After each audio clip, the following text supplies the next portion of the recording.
ECC के subject में बालवाड़ी की बात करेंगे। बालवाड़ी के विषय में समझेंगे कि बालवाड़ी क्या है, बालवाड़ी किसे कहते हैं और क्या आवश्यकता है इसकी। तो बालवाड़ी के लिए देखो, ये बालवाड़ी जो छोटे बच्चे हैं जिनकी आयु 3 से 6 वर्ष के अंदर की है, उन बच्चों के लिए बताया गया है बालवाड़ी में कि बालवाड़ी का स्वरूप कैसा है कि बालवाड़ी में जो समय है, बच्चों का समय बालवाड़ी में कितना है, 3 घंटे। ठीक है, छोटे बच्चे जो 3 वर्ष के बच्चे हैं, यदि आप उनको बालवाड़ी में प्रवेश करवाते हैं पढ़ने के लिए तो उनकी आयु कितनी, 2.5 से 3 वर्ष से कम।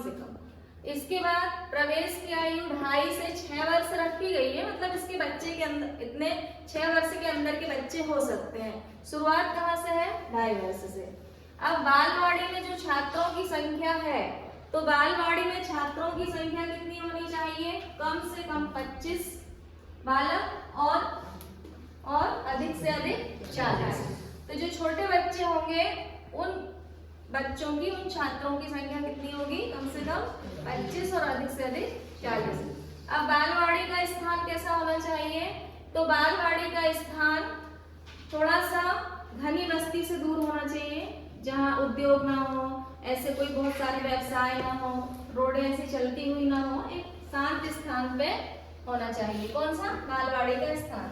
अब बालवाड़ी का भवन, तो बालवाड़ी का भवन पक्का फर्श वाला होना चाहिए। ठीक है, इसके बाद खेल का मैदान की बात करें तो खेल के मैदान में 2000 वर्ग फुट से लेकर 25 वर्ग फुट तक, मतलब वर्ग फुट होना चाहिए। ये क्या है, खेल का मैदान। और अच्छा घास युक्त हरियाली लिए हुए, ये सारी चीजें खेल के मैदान में होनी चाहिए। और कुछ झूले वगैरह लगे हुए हों, कुछ खेल की चीजें हों बच्चों को खेलने लायक, जो उनको किसी तरह से नुकसान ना पहुंचाए, कुछ इस तरह से खेल का मैदान होना चाहिए। इसके बाद आय के साधन कहाँ से हैं, तो संयुक्त राष्ट्र संघ से आय के साधन है। कुछ प्रतिष्ठित लोग भी आय प्राप्त हो जाती है बालवाड़ी को, और कुछ जो परिषदें हैं, जन पंचायत परिषदें हैं या दूसरी परिषदें हैं, वो लोग भी आय के स्रोत, आय के साधन, मतलब यहाँ से बालवाड़ी को प्राप्त हो जाते हैं। यहाँ पर देखो अनावर्ती साधन। अब इसमें बालवाड़ी में अनावर्ती साधन आप किसको कहोगे कि जो स्थायी समय के लिए हो। जैसे स्थायी समय के लिए अनावर्ती साधन, स्थायी समय के लिए क्या हो सकते हैं कि जैसे आपका भवन हो गया, जमीन हो गई, जमीन के बाद फिर आप उस जमीन में भवन बनवा लिया एक बार आपने, और जो भी जरूरतें थी कि बिल्डिंग के साथ सारे कमरे, सारी कक्षाओं वाले कमरे, फिर प्रयोगात्मक, पुस्तकालय, शौचालय, और भी जो जो चीजें की आवश्यकताएं थी एक भवन में, वो सारी चीजें आपने एक स्थायी समय के लिए, फर्नीचर, ये सारी चीजें आपने अनावर्ती साधन के रूप में रख ली। ठीक है, तो ये लंबे समय तक चलेंगी, इसलिए इसको स्थायी समय के लिए क्या बताया गया, अनावर्ती साधन।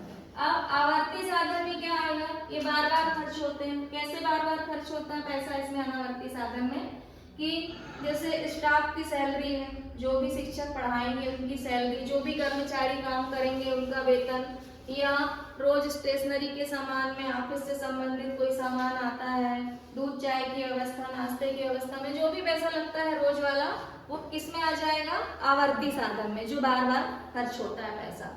फिर आते हैं बालवाड़ी के अभिलेख। अब बालवाड़ी के अभिलेखों में क्या क्या चीजें आ गई, जैसे ये बच्चों, जिन बच्चों ने प्रवेश लिया है उनका उपस्थिति रजिस्टर हो गया, जो दैनिक कार्य होते हैं आय व्यय के, वो वाला रजिस्टर अलग से होगा, और इसके साथ साथ कितना पैसा गया, कितना आया, और जितने भी बालवाड़ी के, जैसे कि हफ्ते में बच्चों को कैसे खाना देना है, कैसे पोषण की चीजें देना है, और क्या क्या चीजें बालवाड़ी से दी जाती हैं, बच्चों को प्रदान की जाती हैं, उसका लेखा जोखा रजिस्टर भी होता है। तो इस तरह से बालवाड़ी के अभिलेख होते हैं। तो ये होती है बालवाड़ी। आज हमने बालवाड़ी के बारे में जाना, समझा और देखा कि बालवाड़ी किन लोगों के लिए थी। ठीक है, ओके, थैंक यू।